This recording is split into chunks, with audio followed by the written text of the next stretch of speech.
I write because I love thinking about the characters. I write because it gives me pleasure and joy. I write because it soothes me. I write because it helps me to express my feelings. I write because it makes me happy. It's something that makes me feel good. I like writing. It's like writing is my passion. I think writing has been my passion since I was a child. When I write a story, I get totally attached to it. Writing is a very unique and lovely way to tell yourself and the world what goes on the highways of a neural network.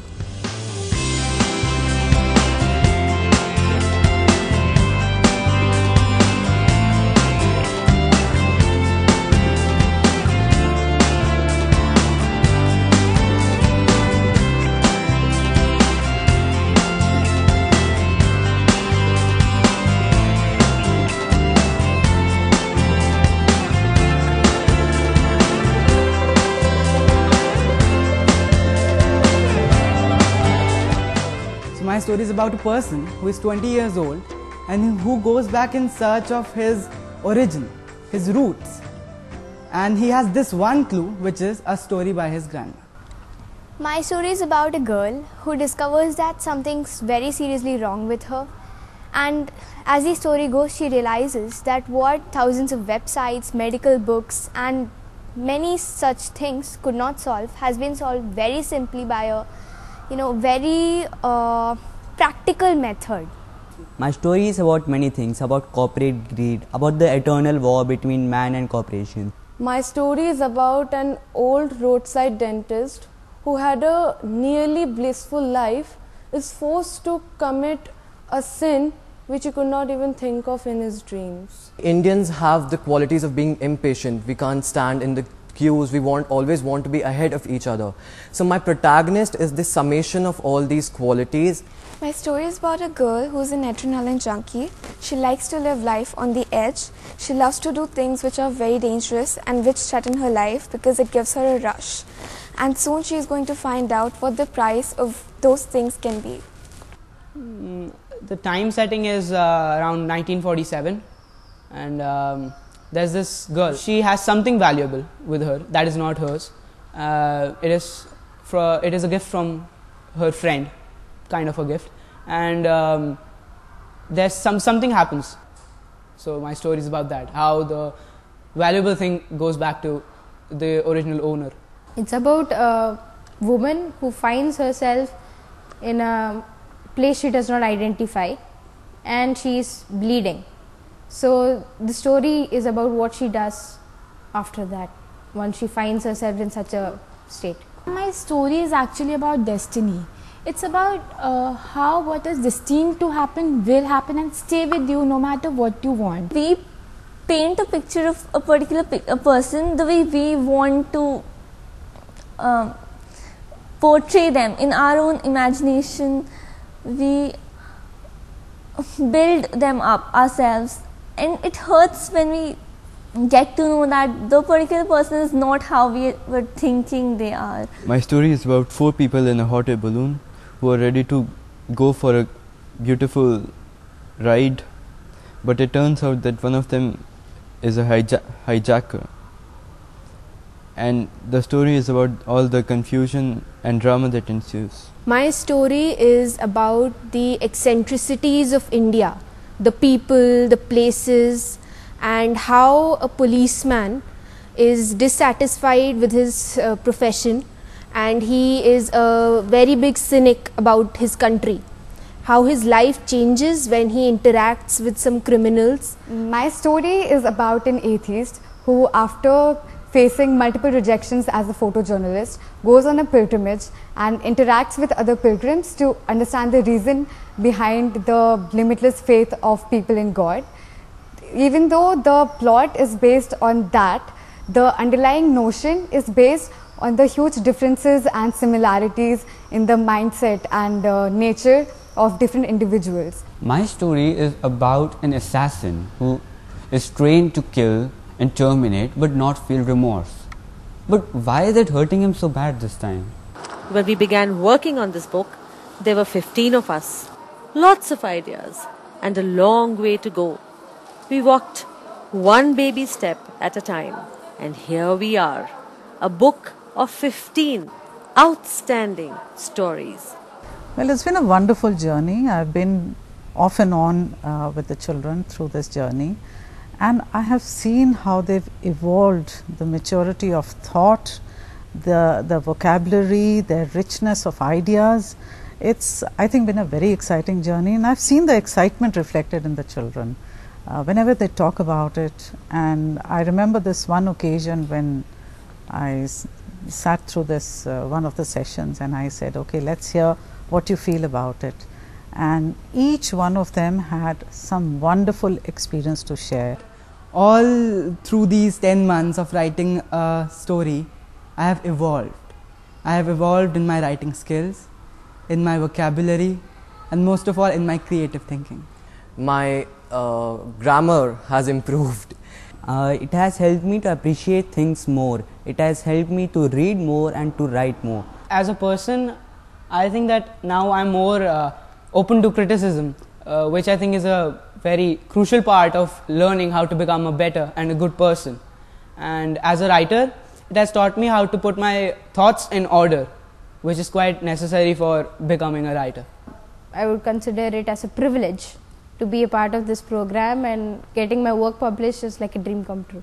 This experience has taught me a lot about writing techniques, and this has especially made me able to take criticism smilingly. Now I am confident about myself, and slowly I have broken the ice and I am trying to open up to the world. As a person, I have become more mature and observant and evolved, and now the things which I thought were previously very mundane and boring in my life, now I can extract my plots and ideas and thoughts from them, and it has made my life much more colorful and interesting. After being a part of Quill Club Writers, I've come to know that a story can be based on what you see around you in everyday life.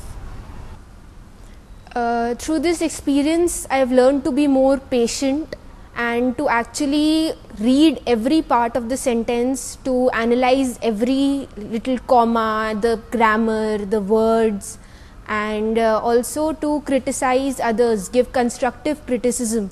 As a writer, I used to think that writing complex sentences with difficult words would make my story good by default, but it's not like that. I learned that as a writer, you're just supposed to write clearly and precisely. That's enough. And as a person, I used to be very insecure, and I didn't have any confidence or self-esteem. So being a part of this workshop has given me self-esteem and confidence, and it has just made me realize the importance of teamwork, because initially I just used to like to work alone. So yeah. I have gained various insights and perspectives on how to look at different things, from a good side, from a bad side, from a neutral point of view, everything. Our workroom buzzed with energy. The atmosphere was charged and the conversations electric. We spoke about everything under the sun.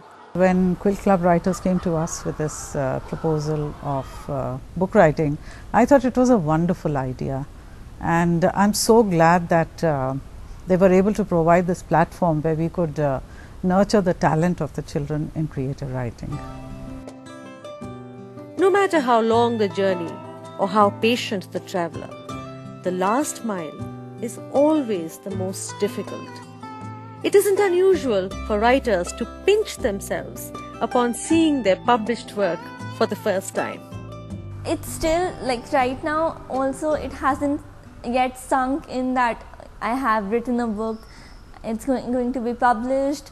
I think just I should say that I cannot wait to hold the book in my hand.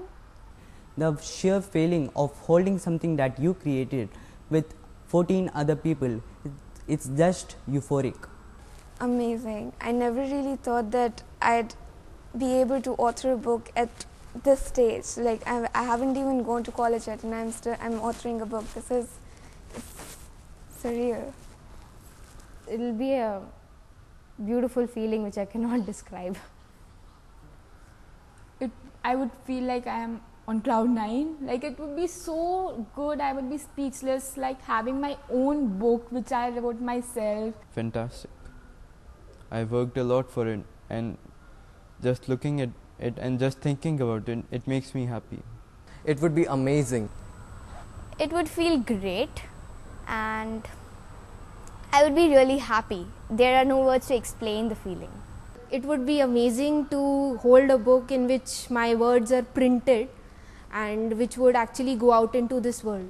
It will be a dream come true. I'm obviously very thrilled about having a book under my name when I'm just 18, because I never expected for this to happen. But it's also very nice to see the excitement of my friends and family about it too. So yeah, I think I'm going to be really very happy for a long time. I'll feel very proud and very grateful. Very soon, we all knew that writing isn't all that easy. But what was the most difficult part of it? The toughest thing, like I said, is of course organizing your thoughts after you have ideated. It's such an elaborate process that it takes days. The criticism is the toughest part about being a writer.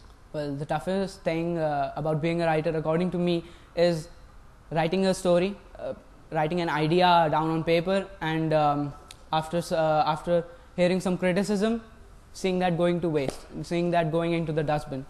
That's the toughest part of being a writer. First of all, it's very difficult to come up with an idea that you actually like. Then actually making that idea work is the most difficult. It's very important not to get attached to an idea, but it's easier said than done. I took 2 days to think about my plot, and it took me a whole week to think about the title. So that was the most toughest thing. A title is the toughest thing that I've encountered in my life, and it has been the hardest thing that I've done, to think up an interesting title. It's a very cherishable experience. It's been a longish journey. Children have spent a lot of time, and I think children would like to keep it as a very valuable treasure, this book. And so the name Keepsake, and when we were all sitting together as a committee of teachers and students, and we were going through the names, the word Keepsake just was unanimously chosen by all of us. They can write essays on the entire experience of writing their short stories. But what if we wanted just one word? One word: extraordinary. Exhilarating. It was outstanding. Life-altering. Phenomenal, absolutely phenomenal. That word would be, I think, astonishing. I would choose the word rewarding, because I've just learned so much, and I've had such a good experience, and I've had such great memories, and I'm just taking so much from this workshop. It's been incredible. I would say it was beautiful. Like, every second of it was beautiful. The word would be revolutionary, because it has changed my perspective on everything I hold dear. Unreal. Productive. I guess thankful. I'm really very thankful to my teachers and my mentors.